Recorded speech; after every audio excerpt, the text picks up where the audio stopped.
Hello students and welcome to water study point.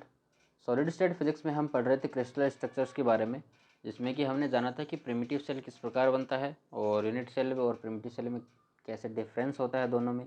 And unit cell में भी हमने काफ़ी सारे टाइप्स देखे थे, जिसमें कि ब्रेविस लेटिस जो होते हैं उसमें क्यूबिक, हेक्सागोनल एंड काफ़ी सारे हमने टाइप्स देख लिए थे, जो 14 ब्रेविस लेटिस कहलाते हैं। और 7 जो फंडामेंटल टाइप्स थे उनमें जो 14 टाइप्स बनते हैं वो भी हमने देख लिए थे। एंड फिर हमने देखा था कि जो क्यूबिक स्ट्रक्चर है उसमें भी 3 टाइप के हमें मेजर जो यूनिट सेल्स होती है वो मिलती है, जिसमें कि एससी हो गया, सिंपल क्यूबिक, बीसीसी हो गया एंड एफसीसी हो गया। आज के इस वीडियो में हम पढ़ेंगे hexagonal close packed structure, HCP जिसको बोलते हैं, उसके बारे में बात करेंगे कि अगर कोई यूनिट सेल हमें इस प्रकार गिवन हो, यानी कि अगर किसी भी स्ट्रक्चर में, किसी भी सॉलिड स्टेट में अगर आपको कोई ऐसी यूनिट सेल मिले तो उसका जो नेचर है वो कैसा रहेगा, उसके जो प्रॉपर्टीज़ है वो भी देखेंगे। एंड इसमें होने वाले सारे फिनोमेना की हम बात करेंगे। तो एचसीपी देखिए कि जो क्रिस्टल है वो कुछ इस प्रकार बनेगा, जो हमारे यूनिट सेल है वो इस प्रकार बनेगी। यहाँ पे क्या होता है कि ए टाइप के जो एटम है वो इस प्रकार रहेंगे, और यहाँ पे जो बी एटम है वो इन दोनों के बिल्कुल बीच में रहेंगे, है ना। ये बिल्कुल कवर्ड एटम्स है, ये बिल्कुल क्या है, कवर्ड एटम्स है, इसलिए इनको थोड़ा अलग डिनोट किया गया है। ये एटम की एक लेयर, फिर उसके नीचे जो दूसरे एटम्स है वो, फिर इसके नीचे एटम्स वापस सिमिलर टाइप के हो जाएंगे। तो इस प्रकार का क्रिस्टल हमें जो मिलेगा तो वो कैसा होगा, एचसीपी क्रिस्टल होगा, यानी कि हेक्सागोनल क्लोज पैक्ड। इसका जो यूनिट सेल है वो इस प्रकार बनेगा। नेक्स्ट अगर हम बात करें कि कोऑर्डिनेशन नंबर की, तो कोऑर्डिनेशन नंबर क्या होगा कि हम जानते हैं कि कोऑर्डिनेशन नंबर की डेफिनेशन क्या होती है कि नियरेस्ट नेबर एटम कितने हैं। किसी भी एटम के नियरेस्ट जो नेबर एटम है उनकी अगर जो नंबर्स की बात करें तो वो क्या कहलाता है, उसका कोऑर्डिनेशन नंबर हमें मिलता है। तो यहाँ पे अगर मैं बात करूँ तो देखिए इस एटम के नेबर में 1 2 3 4 5 6, 6 तो इस साइड में है और 3 रहेंगे नीचे, और सेम ऐसे ही 3 आएंगे ऊपर एटम, है ना, इसके ऊपर एटम आएंगे।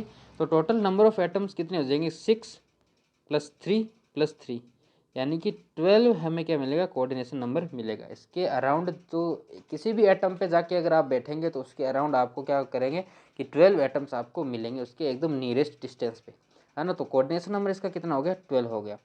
नेक्स्ट अगर हम बात करें लेटेस्ट कांस्टेंट की, तो हमने देखा था कि क्यूबिक में तो क्या हुआ था कि जो लेटेस्ट कांस्टेंट है वो क्या होता है, A = B = C, तीनों जो है वो बराबर होते हैं। हेक्सागोनल में ऐसा नहीं होता है। हेक्सागोनल में कोई भी 2 लेटिस जो है वो क्या होंगे, इक्वल होंगे, और एक थर्ड जो है वो अलग होगा।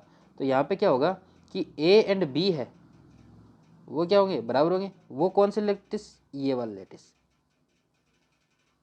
ये वाले जो डिस्टेंसेज हैं इन एटम के बीच की डिस्टेंस जो है वो क्या रहेगी, सेम रहेगी। इसको मैं टोटली ए ले सकता हूँ, और जो इसकी हाइट है, जो थर्ड लेटेस्ट कॉन्स्टेंट है सी, उसकी वैल्यू क्या मिलेगी, हमें अलग मिलेगी। तो सी अगर पहले हम बात करें ए की, तो देखिए अगर यहाँ पे मैं वो जो लेटिस है वो बनाऊँ, है ना, तो यहाँ से देखिए कि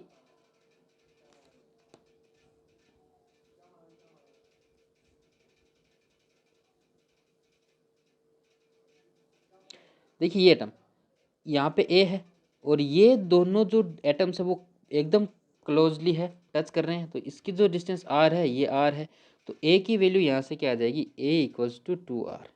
जैसा कि हमने सिंपल क्यूबिक में देखा था, सिंपल क्यूबिक में भी क्या हो रहा था कि ए की वैल्यू हमें क्या मिली थी, 2r मिली थी, क्योंकि जो कॉर्नर्स के एटम थे वो एक दूसरे को टच कर रहे थे, और जो दोनों की रेडियस थी वो पूरे टोटल ए डिस्टेंस को कवर कर रही थी। अब अगर हम बात करें सी की, है ना, तो सी की अगर मैं बात करूँ,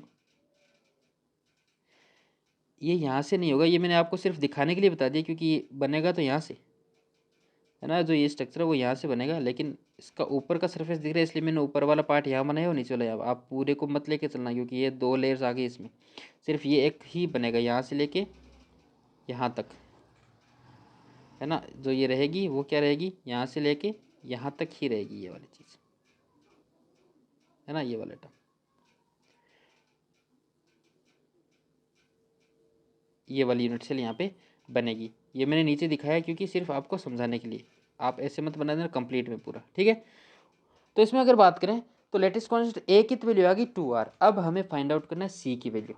सी की वैल्यू कैसे निकालेंगे, तो हेक्सागोनल में हमें पता है कि ये वाला जो एंगल है वो कितना होता है, 120 एंगल होता है ना। जो ये एंगल होता है वो गामा की जो वैल्यू होती है वो क्या होती है, 120 डिग्री होती है। बाकी जो एंगल है वो कितने होते हैं, 90 डिग्री होते हैं। ये वाला एंगल कितना है, 90 है। ये वाला एंगल कितना है, 90 एंगल है। तो मैं क्या करूँगा कि इस वाले जो ये देखिए यहाँ पे ये जो ट्राइंगल है ना, ये इसको अगर मैं यहाँ पे अलग से नोट करूँ तो ये वाला ट्राइंगल है कुछ इस प्रकार बनेगा। इसकी साइड की वैल्यू कितनी है, ए है ना। और तो देखिए ये वाला एंगल है ना, ये वाला ये जो एंगल है इसकी एंगल बात कर रहा हूँ मैं।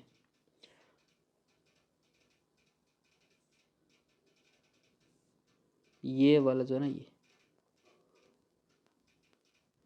और यहाँ से इस एटम की डिस्टेंस भी कितनी हो जाएगी, ए हो जाएगी। ये वाला ए है, ये वाला ए है, और ये जो टोटल हाइट थी वो सी थी। और यहाँ पे देखिए जो एटम सेंटर वाला एटम है वो उसके बीच बिल्कुल सेंटर में आता है, तो ये वाली डिस्टेंस कितनी हो जाएगी, c/2 डिस्टेंस हो जाएगी। ठीक है, इतना समझ में आ गया। तो यहाँ से अगर मैं इस ट्राइंगल को मैं सिंप्लीफाई करूँ तो ये वाला जो एंगल है वो कितना रहेगा, कितना बचेगा, 60 है ना, क्योंकि इक्विलेटरल ट्राइंगल बनेगा यहाँ पे। तो ये वाला एंगल हो गया 60। अगर मैं इसको डिवाइड करूँ मिडिल पॉइंट पे तो ये एंगल हो जाएगा 30 डिग्री। ये वाला मैं पॉइंट ले लिया ओ, ये वाला हमारा ए एंड बी है, और ये वाला पॉइंट वाई है ना। अब देखिए जो मिड पॉइंट है, जो ये वाला एटम है वो मान लिया कि जेड एक्सिस पे है, सॉरी जेड पॉइंट पे है ना। और इसकी डिस्टेंस कितनी, ये ए है। इस पर मैं अगर यहाँ पे परपेंडिकुलर डालूँ तो ये मुझे एक्स पॉइंट पे मिल जाएगा। अब देखिए इक्विलेटर ट्राइंगल है, जो यहाँ पे जो सेंटर पॉइंट है वो ए एक्स है, वो कितना आता है, ए एक्स की जो वैल्यू रहेगी वो रहेगी ए एक्स इक्वल टू 2/3, 2/3 रहेगी इस ए वाई की, है ना। ए वाई की वैल्यू मैं कैसे निकालूंगा, ए वाई बराबर क्या हो जाएगा, कोस 30 ए, है ना, ए कोस 30 हो जाएगा। इसका यहाँ पे कंपोनेंट आएगा ए का, तो वो इसकी वैल्यू हो जाएगी ए वाई की, तो ए कोस 30 हो गया। अब देखिए अगर मैं यहाँ पे क्या लगा दूँ, पाइथागोरस प्रमेय लगाऊँ इस ट्राइंगल के लिए, तो मुझे क्या मिल जाएगा, इस c/2 की वैल्यू मिल जाएगी, है ना। तो यहाँ पे अगर मैं पाइथागोरस प्रमेय लगाऊँ तो मुझे मिलेगा az² equals to ax² plus में क्या हो जाएगा, az हो गया plus ax² plus zx²। az की वैल्यू कितनी है, a² equals to A X की वैल्यू, देखिए ए वाई की वैल्यू कितनी है, ए कोस 30, कोस 30 की वैल्यू अगर मैं रख दूँ a√3/2, और इंटू कितना हो जाएगा इसका, ए एक्स की वैल्यू कितनी हो जाएगी, 2/3 a√3/2 का whole square, plus Z X कितना है, c/2 का होल स्क्वायर। फिर यहाँ से सिंप्लीफाई करूँ तो a² बराबर आ जाएगा, ये देखिए 2 से 2 कैंसिल आउट हो गया, √3 से अंदर बचा √3, तो ये बचेगा a²/3 plus c²/4।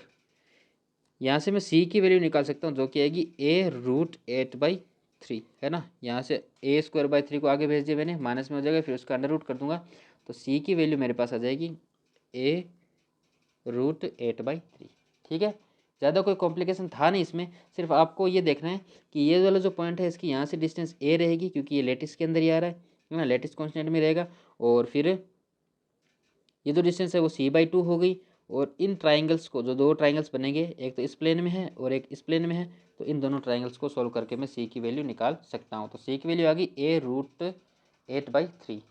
Next volume of unit cell, है ना। तो वॉल्यूम ऑफ यूनिट सेल की अगर बात करें तो हेक्सागोनल जो वॉल्यूम है वो कितना होगा, तो यहाँ से वॉल्यूम अगर होगा वो कितना हो जाएगा, एरिया ऑफ बेस इंटू में क्या हो जाएगा, हाइट हो जाएगा। जो ये बेस है इसका एरिया इंटू में क्या हो जाएगी, इसकी टोटल हाइट। अब यहाँ पे देखिए कि जो हमने इस ट्राइंगल की बात की थी, इसमें यहाँ पे देखिए बेस में कितने ट्राइंगल है, 1 2 3 4 5 6, तो 6 टोटल क्या आ रहे हैं, ट्राइंगल्स आ रहे हैं यहाँ पे। तो v equals to 6 into triangle की वैल्यू क्या थी, ए ओ बी, तो ट्राइंगल ए ओ बी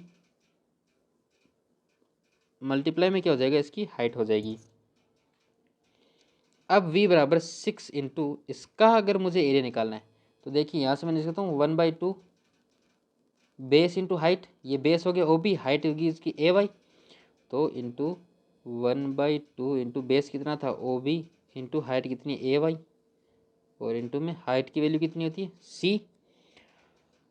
यहाँ से मैं वैल्यू पुट करूँ तो v इक्वल्स टू हो जाएगा 6 इंटू 1/2 इंटू इसकी ओ बी की वैल्यू कितनी है, ए है ना, ओ बी की वैल्यू कितनी हो जाएगी, ए है, क्योंकि ये वाली साइड ए है, ये टोटल भी तो ए है। फिर ए वाई की वैल्यू कितनी आई थी हमारे पास, a√3/2 इंटू में क्या हो जाएगा, c हो जाएगा। तो वॉल्यूम बराबर हो जाएगा, यहाँ से देखिए 3a इंटू √3a/2 इंटू में c हो जाएगा। तो v हो जाएगा अपना, अब c की वैल्यू भी अगर मैं पुट कर दूँ यहाँ से और इसको सिंप्लीफाई करूँगा मैं, तो मुझे मिलेगा 3√2a³। इसको आप वैल्यू को पुट करके सिंप्लीफाई करना है तो v आएगा √3√2a³। ये इसका किसका वॉल्यूम हो जाएगा, यूनिट सेल का वॉल्यूम हो गया। जो हमारे पास यूनिट सेल कौन सी थी, ये वाली यूनिट सेल थी, है ना, ये वाली यूनिट सेल है ना, जो ये कंप्लीट जो यूनिट सेल है इसका वॉल्यूम टोटल कितना आ गया, 3√2a³। ए क्या यहाँ पे लेटिस कांस्टेंट है, जो कि ये वाली डिस्टेंस है ए साइड, है ना। तो नेक्स्ट अगर मैं बात करूँ number of atoms per unit cell, यानी कि इस यूनिट सेल में कितने नंबर ऑफ एटम्स यहाँ पे रहेंगे। तो देखिए कि यहाँ पे देखिए कॉर्नर में क्या है कि 1/6 है, और कॉर्नर कितने 6 है, और नीचे भी क्या है 1/6 इंटू 6 हो जाएंगे। लेकिन दो एटम देखिए यहाँ पे इस प्लेन के बीचों बीच है, एक ये रहा और एक ये रहा, तो इसका हाफ ऑफ इसका पार्ट भी आ जाएगा। और ये जो तीनों एटम्स है वो भी एकदम सेंटर के पॉइंट पे, इस पर कंप्लीट जो एटम है वो इसके अंदर रहेंगे। तो नंबर ऑफ एटम्स हो जाएंगे 1/6 इंटू 12 कॉर्नर्स होंगे, 6 ऊपर और 6 नीचे दोनों साइड, प्लस 1/2 इंटू 2 जो दो साइड्स है उनकी वजह से हाफ एटम का कंट्रीब्यूशन रहेगा, प्लस रहेगा 3 जो टोटल एटम्स है। तो कितने नंबर आ गए, 2 + 1 + 3 इक्वल टू 6 एटम इसके अंदर रहेंगे। तो HCP के जो यूनिट सेल है उसके अंदर 6 एटम उसके अंदर रहेंगे। टोटल नंबर ऑफ एटम कितने आएंगे, 6 आएंगे। अब वॉल्यूम ऑफ एटम्स की बात करें तो वॉल्यूम ऑफ एटम कितना हो जाएगा कि 6 तो टोटल नंबर है इंटू जो वॉल्यूम है उसका क्या हो जाएगा 4/3πr³। 4/3πr³ हमने किसका लिया है कि हमने जो एटम है वो हम क्या मानते हैं उसको स्फेयर की तरह मानते हैं, जो कि उसका क्या होता है सॉलिड स्फेयर है, उसका वॉल्यूम क्या होगा 4/3πr³। और नंबर ऑफ टोटल एटम्स कितने हैं 6 है, तो उसको हम टोटल मल्टीप्लाई कर देंगे जिससे कि हमें जो टोटल वॉल्यूम है वो आ जाएगा। अब यहाँ पे अगर जैसे कि आर की वैल्यू हमने ए में डिफाइन की थी, तो 6 इंटू 4/3πa/2 का क्यूब 24/3πa³ अपॉन में कितना आ जाएगा 8, और ये कैंसिल आउट होके क्या बचेगा VA = πa³। इतना वॉल्यूम इसका आ जाएगा, टोटल एटम्स का कवर रहेगा यहाँ पे। नेक्स्ट पैकिंग फैक्टर की बात करें तो पैकिंग फैक्टर क्या होता है कि जो यूनिट सेल का टोटल वॉल्यूम है उसमें से कितना वॉल्यूम कवर कर रहे हैं एटम्स, है ना। तो पैकिंग फैक्टर बराबर हो जाएगा volume of the atoms in unit cell upon में हो जाएगा वॉल्यूम ऑफ यूनिट सेल, यानी कि किसी यूनिट सेल के अंदर कितना वॉल्यूम जो है वो एटम्स के द्वारा कवर्ड है, तो वो कितना जो उसका पैकिंग फैक्टर हो जाएगा। वो पैकिंग बता रहा है हमें बता रहा है कि जो कितना जो यूनिट सेल है वो कितना पैक्ड है ना, कितना पैक्ड रहेगा, तो वो हमें पैकिंग फैक्टर हमें बताता है।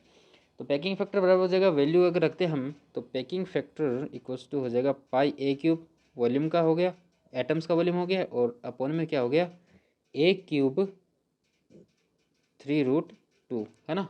वॉल्यूम यूनिट सेल का वॉल्यूम हमने निकाला था यहाँ से देखिए 3√2a³, तो यहाँ से वैल्यू आ जाएगी π/3√2।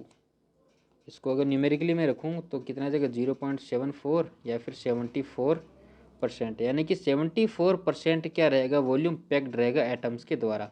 HCP का जो टोटल वॉल्यूम है यूनिट सेल का वो कितना रहेगा 3√2a³, और उसमें से जो एटम्स के द्वारा कवर्ड है वो रहेगा πa³, यानी कि अगर हम इसका रेशियो निकालें तो कितना आएगा 74% आएगा, यानी कि 74% जो वॉल्यूम है वो क्या रहेगा फिल्ड रहेगा किसके द्वारा एटम्स के द्वारा। नेक्स्ट अगर हम बात करें प्रिमिटिव सेल की, तो प्रिमिटिव सेल देखिए अगर हम प्रिमिटिव सेल बनाएंगे तो जो पूरे लेटिस के अंदर हम उसको प्रिमिटिव सेल नहीं लेके चल सकते, क्योंकि जो यूनिट सेल है उसकी डेफिनेशन क्या होती है उसमें क्या हो सकती है एक से ज़्यादा लेटिस पॉइंट हो सकते हैं, लेकिन प्रिमिटिव सेल में क्या होना चाहिए सिर्फ और सिर्फ एक ही लेटिस पॉइंट उसके अंदर आना चाहिए और उसके कॉर्नर के एटम होने चाहिए। तो जो HCP में यूनिट सेल बनेगी वो ऐसे बनेगी, जो ये देखिए आपको ये जो पोर्शन दिख रहा है येलो वाला वो उसकी क्या है सिर्फ और सिर्फ एक यूनिट सेल है।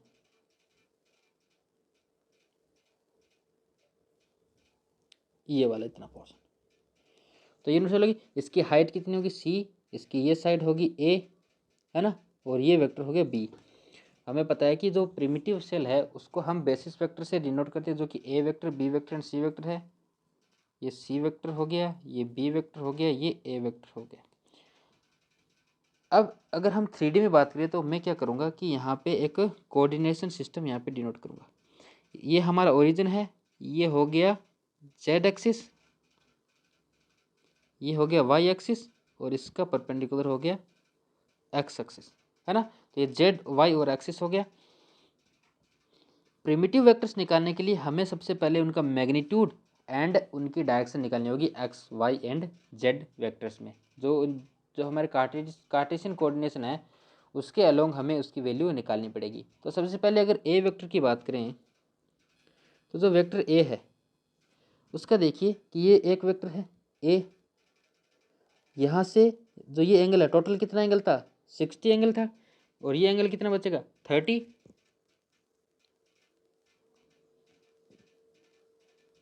ये एंगल कितना हो गया 30 डिग्री हो गया। इसका इस पे कॉम्पोनेंट कितना आएगा ए कोस 30, यानी कि एक्स एक्सिस में कितना आ जाएगा इसका ए कोस 30, यानी कि a√3/2 आई कैप, है ना। ये एंगल हो गया इसका एक्स एक्सिस के साथ, और वाई एक्सिस के साथ इसका एंगल कितना हो जाएगा, ये टोटल 90 है, 90 + 30 यानी 150 डिग्री हो जाएगा वाई एक्सिस के साथ एंगल। तो वाई एक्सिस में इसका कॉम्पोनेंट कितना हो जाएगा प्लस में ए कोस 150 डिग्री, जो कि कितना हो जाएगा -1 होता है ना, -1/2। तो यहाँ से ए वेक्टर आ जाएगा a√3/2 आई कैप प्लस a/2, सॉरी यहाँ पे आ जाएगा अब माइनस, है ना, -a/2 जे कैप। अब अगर जेड डायरेक्शन बात करूँ तो जेड डायरेक्शन देखिए कि इस प्लेन के पूरा परपेंडिकुलर, तो 90 डिग्री हो जाएगा, तो cos 90 की वैल्यू क्या आ जाएगी 0। तो हमारे पास ए वेक्टर की वैल्यू आती a√3/2 आई कैप माइनस a/2 जे कैप। बस एंगल का ध्यान रखना आप, ये जो ए वेक्टर है वो एक्स एक्सिस से 30 डिग्री एंगल बना रहा है, तो उसका कॉम्पोनेंट जो है एक्स एक्सिस में कितना आ जाएगा a√3/2 आई कैप हो जाएगा, और वाई एक्सिस में कितना हो जाएगा a/2 जे कैप, माइनस में हो जाएगा, क्योंकि यहाँ से देखिए कि जो उनके बीच में एंगल बन रहा है पॉजिटिव एक्सिस के साथ वो कितना हो रहा है 150, सॉरी 120।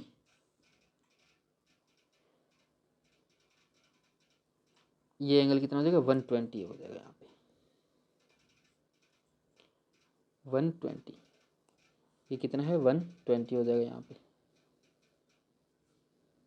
कोस 120 डिग्री। कोस 120 डिग्री को क्या लिख सकता हूँ मैं, कोस 90 + 30, जो कि क्या हो जाएगा sin 30, और सेकंड कोऑर्डिनेशन में आएगा ये 1 सेकंड में, तो कितना हो जाएगा माइनस हो जाएगा इसकी वैल्यू, तो कितनी आ जाएगी -1/2 ऐसे आ जाएगी। सी के साथ 90 डिग्री बना रहा है तो कैंसिल आउट हो जाएगा। अब बात करें सिर्फ वेक्टर बी की, तो वेक्टर बी देखिए कि वाई अलोंग, वाई के एक्सिस के ही अलोंग है, और इसकी वैल्यू क्या हो जाएगी ए जे कैप। कैसे हो जाएगी, क्योंकि यहाँ पे ए एंड बी क्या होते हैं दोनों मैग्नीट्यूड में बराबर होते हैं, और जो बी वेक्टर है वो देखिए कि सिर्फ और सिर्फ वाई एक्सिस में ए के साथ इसका एंगल कितना है, जो एक्स एक्सिस के साथ है उसका एंगल 90 है तो वो भी 0 हो जाएगा, और जेड एक्सिस के साथ है वो भी 90 एंगल है तो कोस 90 क्या हो जाएगा 0 हो जाएगा, और खुद के साथ है वाई एक्सिस के साथ इसका एंगल है 0 तो कोस 0 क्या हो जाएगा 1 हो जाएगा। तो ये आ गया बी की वैल्यू, तो बी हो जाएगा ए जे कैप। और सी की अगर बात करें तो सी भी देखिए कि सिर्फ और सिर्फ किस डायरेक्शन में है, जेड डायरेक्शन में है, बाकी दोनों के अलोंग उसका कॉम्पोनेंट क्या हो जाएगा 0 हो जाएगा, तो सी वेक्टर हो जाएगा सी के कैप। तो इस प्रकार तीनों वेक्टर्स जो है, जो प्रिमिटिव सेल के जो तीनों बेसिस वेक्टर है वो हम निकाल सकते हैं, यानी कि जिनको फंडामेंटल वेक्टर्स बोलते हैं। बुक्स में आपको सिर्फ ये इनका रिजल्ट गिवन रहेगा, कैसे निकलते हैं वो मैंने आपको समझा दिया, अच्छे से समझ लेना। एक बार खुद आप प्रैक्टिस करोगे तो आपको पता चल जाएगा ना, कन्फ्यूज़ नहीं होना, इसमें ज़्यादा कॉम्प्लिकेशन भी नहीं है। इसमें सिर्फ आपको एंगल फाइंड आउट करने हैं कि कौन सा वेक्टर किस एक्सिस के साथ कितना एंगल बना रहा है, उसका सिर्फ आपको उसकी अलोंग कॉम्पोनेंट ले लेना है, और हमें कार्टेशियन कोऑर्डिनेशन में उसका टोटल जो वेक्टर है फॉर्म वो मिल जाएगा। तो नेक्स्ट अगर हम बात करें वॉल्यूम ऑफ प्रिमिटिव सेल की, तो प्रिमिटिव सेल के जो वेक्टर्स है उसके द्वारा कवर्ड जो वॉल्यूम रहेगा वो कितना हो जाएगा, उसका फॉर्मूला होता है बी क्रॉस सी वेक्टर, है ना, एक वेक्टर डॉट बी क्रॉस सी, यानी कि जो वेक्टर्स का ट्रिपल प्रोडक्ट होता है वो हमें क्या देता है, एक वॉल्यूम देता है। ठीक है, अब यहाँ पे वैल्यू पुट करेंगे तो मेगा ए की वैल्यू कितनी हो जाएगी √3/2 ए आई कैप माइनस a/2 जे कैप, और बी की वैल्यू कितनी थी ए जे कैप, क्रॉस में कितना हो जाएगा सी की वैल्यू कितनी है सी के कैप। और यहाँ से देखिए कि मैं क्या कर सकता हूँ कि a/2 को कॉमन ले सकता हूँ, a/2 बाहर आ गया तो √3 आई कैप माइनस जे कैप, डॉट में क्या हो जाएगा, इस ए की जगह ए रख दिया और इस सी की जगह मैं वैल्यू पुट कर दूंगा ए की, तो कितना था √8/3a, ये हो गया के कैप। यहाँ से देखिए अगर सिंप्लीफाई करूँ तो ओमेगा इक्वल टू कितना आएगा कि a/2 ये सारे ए में बाहर ले सकता हूँ, तो a³/2 आ गया बाहर, और अंदर क्या बचा √3i कैप माइनस जे कैप, डॉट में क्या बचेगा जे कैप क्रॉस में √8/3 के कैप, है ना। इस √8/3 को मैं बाहर लिख सकता हूँ, जो कांस्टेंट वैल्यूज़ है उनको मैं बाहर ले लेता हूँ, तो ये हो जाएगा √3 इंटू में √8/3 और अंदर रहेगा आई कैप माइनस जे कैप, डॉट में हो जाएगा जे कैप क्रॉस के कैप। अब देखिए क्रॉस प्रोडक्ट में क्या होता है आई जे एंड के, क्लॉकवाइज अगर मैं करूँगा तो मुझे ये मिलते रहेंगे आई क्रॉस जे क्या मिलेगा के कैप, के क्रॉस आई मिलेगा जे कैप, और एंटी क्लॉकवाइज करूँ तो मुझे नेगेटिव मिलता रहेगा। तो जे क्रॉस के है तो क्या मिलेगा यहाँ पे आई कैप, है ना, तो ये आई कैप हो गया, और यहाँ पे आई कैप माइनस जे कैप इसका डॉट प्रोडक्ट, तो यह 0 हो जाएगा और ये 1 हो जाएगा, तो ये कैंसिल आउट हो जाएगा। तो ओमेगा बराबर हो गया √3 से, देखिए √3 कैंसिल आउट हो जाएगा और ये बचा √8, जो कि क्या होता है कि a³/2 2√2 होता है ना।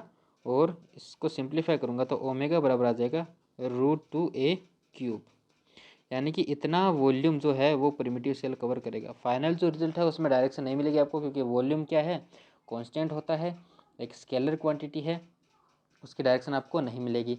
बस आपको ये dot product and cross product में कंफ्यूज नहीं होना, काफ़ी बेसिक चीज़ है, इसको सिंप्लीफाई करेंगे तो आप ये आपको सॉल्यूशन इसका मिल जाएगा। डॉट प्रोडक्ट में क्या होता है आई कैप आई का 1 होता है, जे का जे के साथ 1 होता है, के का के साथ 1 होता है और बाकी सभी के साथ 0 होता है। क्रॉस प्रोडक्ट में आई का जे के साथ करेंगे तो के मिलेगा, क्लॉकवाइज अगर चलेंगे तो पॉजिटिव मिलेगा, एंटी क्लॉकवाइज चलेंगे तो आपको नेगेटिव मिलेगा। ठीक है, तो ओमेगा यहाँ पे आ गया, जो वॉल्यूम है जो प्रिमिटिव सेल का वॉल्यूम है वो कितना आ जाएगा √2a³ यहाँ पे आ जाएगा।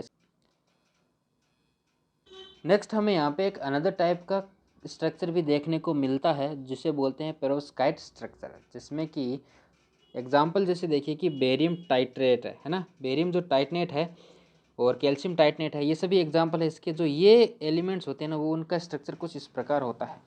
जो ये बाहर वाले एटम्स है ना, वो अगर मैं इसकी बात करूँ ये वाले एटम की, तो बाहर वाले जो एटम है वो क्या हो जाएगा यहाँ पे बेरियम+2, और जो ये वाला एटम है ये कौन सा हो जाएगा टाइप Ti+4, और ये जो एटम है ये कितने हो जाएंगे ऑक्सीजन-2, है ना O-2। तो ये एटम इस प्रकार अरेंज रहते हैं। तो यहाँ पे एक अलग स्ट्रक्चर हमें देखने को मिलता है नेचर में, जो कि होता है पेरोव्स्काइट स्ट्रक्चर जिसको बोलते हैं। इसका कोऑर्डिनेशन जो नंबर है वो कैसा रहता है कि 12:6:2 रहता है। जो ये एटम है देखिए कि ये 12 के साथ क्या करेंगे, इनका कोऑर्डिनेशन रहेगा, और ये वाला एटम देखिए इसके देखिए 1 2 3 4 5 6 के साथ रहेंगे, और ये एटम जो है 2 के साथ रहेंगे। तो इनका जो कोऑर्डिनेशन नंबर है वो रहेगा 12:6:2 यहाँ पे रहेगा। तो ये छोटा सा टॉपिक था, इसको भी हमने कवर कर लिया इसी में भी। एंड आई होप आपको वीडियो समझ में आया होगा। आपको जो मैंने HCP एंड पेरोव्स्काइट दोनों स्ट्रक्चर मैंने इसमें समझा दिए हैं। इसमें अगर कोई भी डाउट हो तो आप मुझे कमेंट सेक्शन में पूछ सकते हैं। एंड ज़्यादा कुछ सोचने की इसमें है नहीं, आपको सिर्फ चीज़ें समझनी है, देखनी है, और जो मेन टॉपिक्स थे जो डेफिनेशन होती है वो मैंने आपको लिखा दी, वो आपको नोट करनी है और चीज़ें समझनी है, आपको वो हमेशा के लिए याद रह जाएगी। ठीक है, एक बार प्रैक्टिस आप खुद से करना तो आप उसको नहीं भूल पाओगे। तो इसी के साथ हम मिलते हैं नेक्स्ट वीडियो में। आज की वीडियो में इतना रखें।